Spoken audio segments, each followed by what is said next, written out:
이번 영상은 2021-22 시즌 21라운드 정리 영상입니다. 가장 먼저 베네치아와 밀란의 경기로 문을 열었습니다. 밀란이 3대0으로 이겼습니다. 질라탄이 선취골을 넣었던 이번 경기였는데요.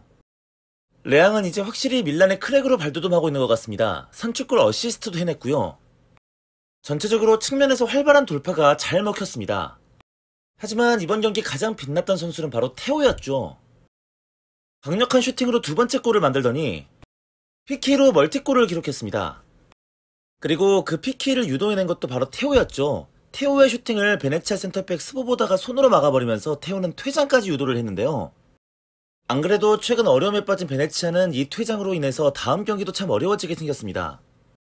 하지만 무엇보다 놀라운 건 최근 토날리의 활약입니다. 드디어 자신의 포텐을 확실하게 터뜨리고 있는 중인데요. 이번 경기 패스 성공률 94%인데다가 활동량도 양팀 통틀어 가장 많은 수치를 찍기도 했고요. 요즘엔 악착 같은 모습으로 수비도 엄청 좋습니다. 요즘에는 그야말로 이 선수를 가리켜서 왜 피를로 플러스 가투소라고 했는지 이제야 알 것 같습니다.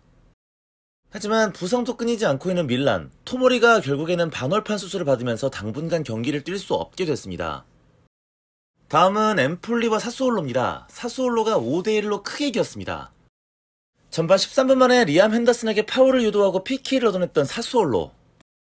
베라르드가 집어넣으면서 경기 출발합니다. 리암 핸더슨이 하지만 동점골을 만들어내는데요. 지난 경기 사스올로가 어려웠던 이유는 스카마카가 없었기 때문이었습니다. 스카마카가 돌아오자 라스파도리까지 같이 살아나는 효과가 드러났는데요. 일단 이 선에서 활발한 움직임을 가져가면서 라스파도리가 이번 경기 멀티골을 기록하게 됐고요. 스카마카 역시 가만히 있지 않았습니다. 전체적으로 전방에서 좋은 움직임으로 역시 멀티골을 기록했거든요. 엠폴리는 센터백 마티아 비티가 60분에 퇴장을 당하게 되면서 더욱 경기를 어렵게 풀 수밖에 없었습니다.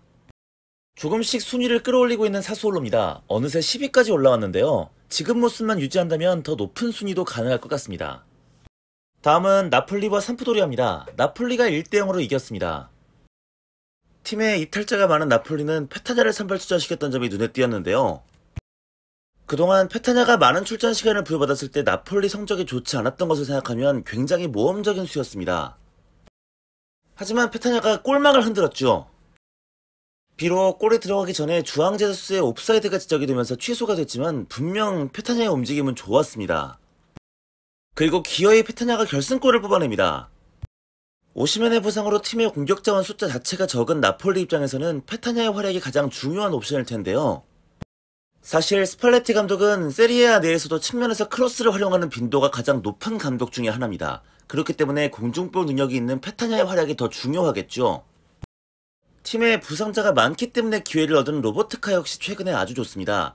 1월 방출설까지 있었던 자원인데 최근에는 나폴리의 핵심입니다. 특히 파비앙 루이지의 부상이 장기화되고 있기 때문에 더욱 활약이 필요한 상황이죠. 재수 없는 새끼는 어쩔 수가 없어요. 와, 진짜 이럴 수가 있을까요? 나폴리에 또 한 차례 부상이 쓸고 지나갔습니다. 이번에는 인시네가 경기 중에 부상을 당했는데요. 승리를 챙겼지만 오히려 위기에 빠진 나폴리입니다. 우디네세와 아탈란타의 경기는 점수가 많이 났죠. 아탈란타가 6대2로 이깁니다. 파샬리치의 골로 손쉽게 앞서갔던 아탈란타였습니다. 이번 경기는 무리엘이 몸이 아주 가벼워 보였는데요. 거의 드리블로 상대 수비를 갖고 놀았죠. 유리한 드리블로 멀티골을 기록했습니다. 이번 시즌 부진한 말리노프스키도 골을 넣었고 메흘레는 세리에아 데뷔골도 신고했습니다. 페시나까지 이번 시즌 첫 골을 넣으면서 경기를 마쳤는데요.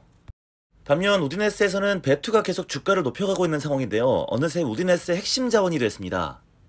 이번 경기도 자책골 외에 유일한 골을 넣었죠. 이번 시즌 아틀란타는 자파타의 부상이 제법 많은데요. 그럼에도 불구하고 엄청난 활약을 보여줬던 하루였습니다.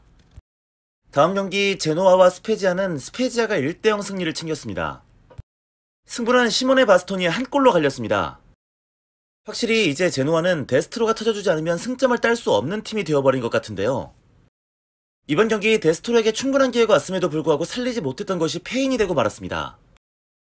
결국 결단의 시간이 되고 말았습니다. 이번 시즌 제노와의 소방수로 부임했던 셰브첸코가 이번 경기를 끝으로 경질이 된 건데요. 9경기를 치르면서 단 1승도 거두지 못하고 승점 3점, 어떻게 보면 당연한 결과이기도 했습니다.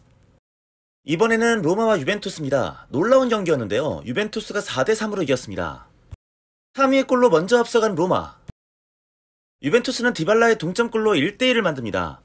로마는 미키타리안의 독수리 슛으로 다시 앞서 나가더니 급기야 펠레그리니가 프리킥골까지 터뜨립니다. 점수가 3대1로 벌어지자 로마의 승리가 유력해 보였는데요. 그런데 이번 경기 로마의 수비진은 굉장히 좋지 않았습니다. 유벤투스에게 첫 골을 내줄 때도 로마의 수비진은 디발라를 그냥 내버려두는 대형 사고를 터뜨렸었는데요. 로카텔리의 두 번째 골 역시 로마의 수비진이 위치 선정을 완전히 잘못했다는 것을 확실히 알 수 있었던 장면이었습니다. 이 장면 역시 콜로셉스키를 아무도 마킹하지 않고 모두 다 골문 쪽으로 몰려가면서 어이없게 골을 내주고 말았었죠. 그리고 기어이 역전골까지 내주면서 멸망하고 말았습니다. 마지막까지 로마에게 기회는 있었습니다. 데리흐트가 핸드볼 파울을 하면서 PK를 내주고 거기다 퇴장까지 당했는데요. 근데 이걸 또 펠레그리니가 실축합니다. 말도 안 되는 극적인 승리를 챙겼던 유벤투스, 팀 분위기가 한껏 올랐어야 했을 텐데요. 오히려 그 반대가 됐습니다. 키에사가 이번 경기에서 십자인대 부상을 당했습니다. 시즌 아웃이 되고 말았어요. 좋댔습니다. 유벤투스뿐만 아니라 이탈리아 월드컵 진출에도 빨간불이 켜지게 된 상황입니다. 다음 경기 베로나와 살레르니타나는 살레르니타나가 2대1로 이겼습니다. 센터백 건터가 살레르니타나 공격수 곤도에게 파울을 하면서 PK를 내줬던 베로나였는데요.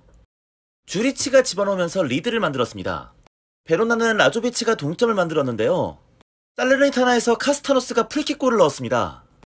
리그 압도적 꼴찌 살레르니타나는 이번 승리로 드디어 승점 10점을 돌파하게 됐습니다. 아직 갈 길이 멉니다. 다음은 인테르와 라치오. 인테르가 2대1로 이겼습니다. 20라운드 볼로냐와의 경기가 코로나19 사정으로 취소가 된 인테르였습니다. 휴식을 더 취한 것은 좋았는데 당초 경고 누적으로 볼로냐전에서 결장을 해야 했던 사라누르가 어이없게도 이번 경기에서 그 징계를 받게 됐습니다. 인테르로서는 조금 아쉬운 상황이었는데요. 하지만 이번 경기 인테르는 바스토니가 엄청난 활약을 선보였습니다. 라우타로가 먼저 골망을 흔들긴 했는데요. 이게 아주 미세한 옵사이드가 지적이 되면서 인정이 되지 않았던 상황. 하지만 바스토니가 멋지게 선취골을 집어넣습니다. 이후 라치오는 임모빌레가 동점골을 만들어냈는데요. 이번에는 바스토니가 어시스트를 하면서 결승골을 만들어냅니다. 이번 시즌 바스토니의 성장세가 무섭습니다. 기본적인 킥력은 물론이고 드리블 능력이나 공격 가담에 있어서 판단까지 확실하게 좋아진 모습입니다. 경기에 지긴 했지만 임모빌레는 이번 경기 골로 무려 6시즌 연속 리그 15골 기록을 세우게 됐습니다. 다음 경기는 토리노와 피오렌티나의 경기가 있었습니다. 예상외로 토리노가 4대0의 완승을 기록했는데요. 주전 골키퍼인 밀린코비치 사비치가 코로나19 양성 반응을 보이면서 경기를 뛸 수 없게 된 토리노였습니다. 그러면서 위기감이 고조됐었는데 하지만 오히려 토리노가 압도했습니다. 신고와 브레칼로가 연속골 터뜨리면서 일찌감치 앞서 나갔는데요. 거기다 카이온의 치명적인 실수가 나오면서 피오렌티나는 완전히 무너졌는데요. 이번 경기 브레칼로는 멀티골을 기록하면서 최고의 활약을 보여줬습니다. 최근 토리노에서는 루키치가 3선에서 잘 자리를 잡으면서 만드라고라와 함께 좋은 합을 보여주고 있는데요. 밀린코비치 사비치의 부상으로 이번 경기 선발 출전을 하게 된 제밀로 골키퍼까지 제 몫을 해내면서 토리노가 손쉽게 이길 수 있었습니다. 반면 피오렌티나에서는 큰 기대를 모으고 있는 이코네가 데뷔전을 치렀지만 아직 시간이 좀 필요할 것으로 보입니다.